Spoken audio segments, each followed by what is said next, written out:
Working with an SPE really means that your filing pathway will ultimately change. So we do know that the FFE has been operating on a singular submission timeline since the inception of the ACA.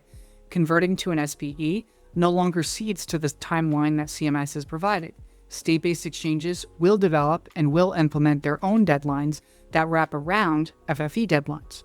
So if you operate in multiple states, and if you're following this process for states during the conversion process, you need to have multiple implementation plans, multiple project plans. When we talk about the pathway that leads right into systems and requirements, what we see here at ClearFile from an SPE lens is SPEs take a byproduct of those codified technical materials and create their own state-based materials and requirements.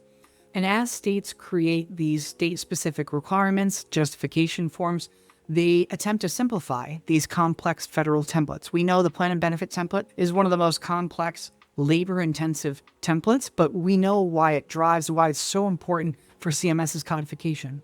So when you take a template that has thousands of data points, we see some states create their own version of a light plan and benefit template that may have a third of the components, a fourth of the components, or a fifth of the components issuers must complete to create more streamlined review.